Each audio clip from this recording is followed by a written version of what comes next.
Hey, what's up, dudes and dudettes? Everybody on YouTube that is stopping by here. I'm going to make a video today, and it's going to be a new... I don't want to call it a series of videos, because I don't want to get stuck in... some people start a series of videos, and they're like, yeah, I'm going to do it every Friday.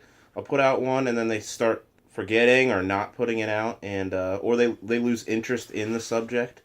It kind of fizzles out and leaves the viewers, the subscribers, disappointed. So I'm going to start making these videos, and we'll see where it goes. Anyway, the videos that I want to start making are of my dad's war item, paraphernalia, historical collection. Some of the stuff is mine. I'll throw some of my things in with the collection, because I do have a little bit, but my dad just has amazing items. He has a giant basement full of World War II, World War I, from all nations. He even has stuff from way back, ancient stuff. He has ancient stuff, fossils. He has all kinds of, across the wars, the world wars, and just whatever you can think of. He has firearms, he has knives, he has old U.S. issue Zippos, unopened packs of cigarettes. Just crazy, crazy cool things. And I picked 4 items that I'm going to do a video on today. And those 4 items, one of them is my item, the other 3 are his. And they're just really interesting items to me. They always have been. He's had them in his collection for a very long time. And I've always just kind of been interested in them. I don't know. We've both always just been history buffs. And a disclaimer, I am not a historical expert by any means. I think like in any sense of the word, a historical expert or a historian, or some stuff I say might even be completely wrong. I'm probably going to put a disclaimer on all these videos that I do of my dad's historical items in his collection, and the disclaimer will just be, I am not a historical expert by any means. I am showing you the items for entertainment purposes, and to the best of both mine and my father's combined knowledge of what the item is, where it came from, and all that jazz. So I don't want to piss anyone off. I don't want to get things completely wrong. I just want to get that out of the way, that this is just from the research we've done. It'll be to the best of our knowledge of where the item came from, the approximate time period it came from, and we are both very good at spotting fake stuff. So hopefully everything I show is authentic. We have come across fake things before that he got ripped off on, and those things are out of the collection. But let's turn this camera around, and I want to show these 4 items. Alright, so I guess I'll call these videos like show and tell. I don't want to do a, and the dog's getting on the table. I don't want to do a, like, part 1, part 2, because it's just going to get way too hard to keep track of, because my dad has a gratuitous amount of items. Really cool items. Here we go. I'll just do item number 1. This item is mine. This item was given to me by a great uncle. It was my grandfather's brother, and he was in Korea. He was in the U.S. Army. He was over in Korea for a while, and there was a lot of World War II had just ended. So there was all kinds of souvenirs being thrown around and stuff, and he picked this up. It is a World War II German, as you can tell, officer's dagger. And they're pretty valuable when they're in really nice condition. It is missing the clamps. There's 2 clamps that go with rings, so you could attach it in kind of a classy dress-style formal occasions. I'm trying to leave it in its original condition. I'm not gonna... All our stuff, we don't do anything to. It will completely ruin the value of this dagger if you were to, take it to a polishing wheel and try to get all the patina off. That would just kind of ruin it in someone that's into history's eyes, as we are. So we don't take anything. We take it in its condition that we got it. It's condition that the previous owner left it. So we don't do anything to them in that sense, but pretty cool dagger. It's kind of hard to date these, as they were issued throughout the war, and these were issued to the higher ranking. It'd be officers, higher ranking, enlisted. Not too sure on that, but yeah, cool little officer's dagger. I assume you knife guys would be kind of interested in this. My brother and my wife and my best friend, they all work in the same place. It's a auction house, and their last auction, one of these went off, and it went for like $600 or $800, something like that. But obviously, much nicer condition it was in, and it had the clamps for the scabbard here. Item number 2 of this video is a pretty I mean, pretty self-explanatory. But item number 2 is, it is a German issue canteen. And this canteen was dug up in Demyansk, Russia. Spelled Demyansk, Demyansk, Russia. The Germans held the area of Demyansk for 12 months and 18 days in the winter, starting in the winter of 1942 into 1943, before the Russians finally got the area back. But this is a dug-up canteen. Pretty self-explanatory here. Whoever was wearing this canteen on their hip got rocked. Either that or it was just on the ground and got rocked. But it's just a crazy story to think that this very well could have been on someone's hip when this damage was inflicted to this canteen. And obviously the cap not on it, as if it would hold water. Yeah, and these had a kind of a wooden shell on them, and then like a canvas, something like that. But this could very well be the Demyansk area, as far as I know, was held by a lot of SS units. So this very well could be the canteen that was owned by an SS soldier. If anyone was wearing this, it was their absolute last day on this planet. That's pretty much for sure, because a canteen of that era most likely rode on the hip, right at your legs, which is full of your biggest major arteries. Pretty gruesome, crazy canteen there from Demyansk, Russia, and this one was dug up.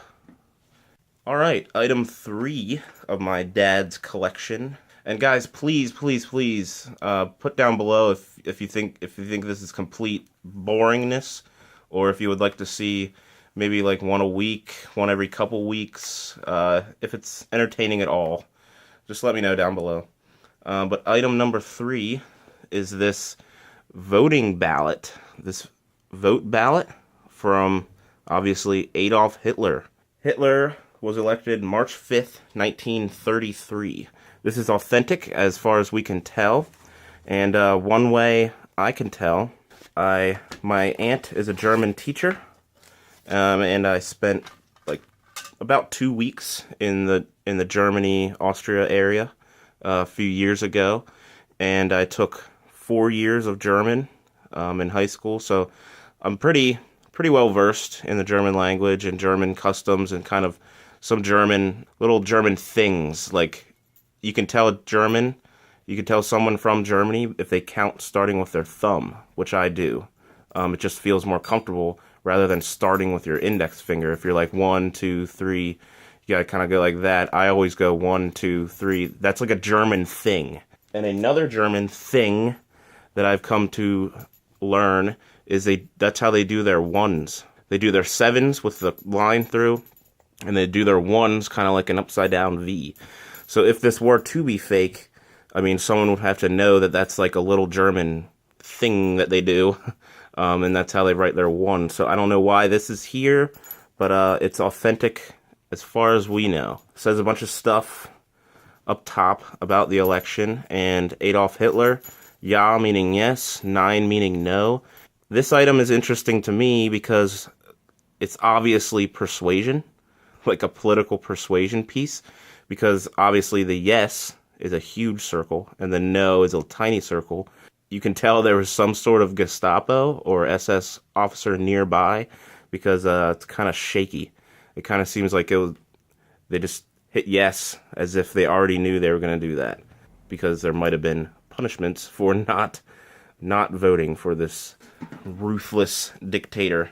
But yeah, I always found that kind of interesting. just another weird part of history, you know, a Hitler vote ballot. Yeah, but there's that. We keep it in this little case. Keeps it in pretty good condition, but Hitler vote ballot. Pretty interesting there. And now this last item is awesome to me, and it is a piece of trench art. In across all wars, anything a soldier does, kind of little crafts. Really what trench art is, the best way to describe it in modern terms is when soldiers overseas in Iraq and Afghanistan and anywhere else make paracord bracelets in their free time while in theater. That is called trench art. So literally if you're wearing a paracord bracelet made by a soldier in theater, you're wearing a piece of trench art. But this is pretty cool. It is a shell. It is a 22 millimeter anti-aircraft shell. This particular item was allegedly carved in the Africa Corps, or by a member of the Africa Corps in either Egypt or Libya or that whole area when the German army. This is a German round. When the German army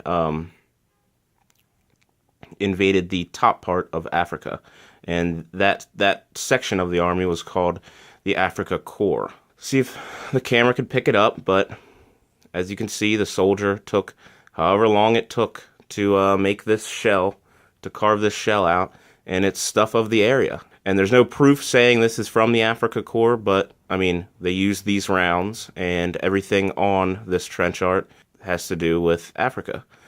So this individual was killing time in what looks to be Egypt, obviously, because of the pyramids, but killing time, spent his downtime carving this. Kind of hard to tell what it was carved with, but it is pretty crude, so it's not, I mean, obviously it's not laser etching, but who knows what he used. He could have used a knife and just took forever to do. He could have used like a hardened needle point and just kept going back and back and back. Who knows how?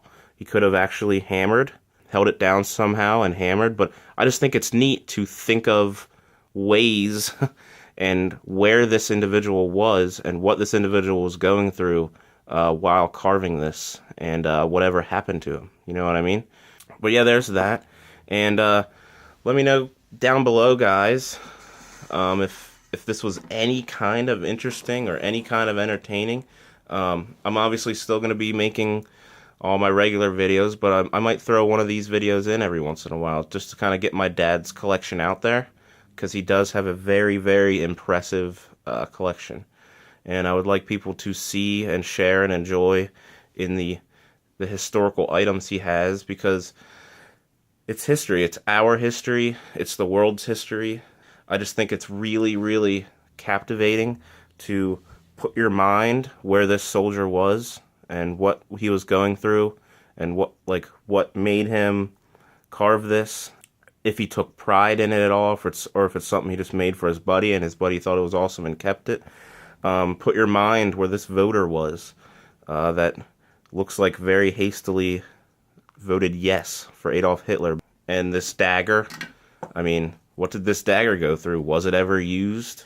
And then this canteen, was it just on the ground and got hit by shrapnel, or did someone get totally obliterated with this canteen I'm holding in my hand right now with this attached to their hip? Kind of morbid, kind of crazy, but it's just fascinating to me.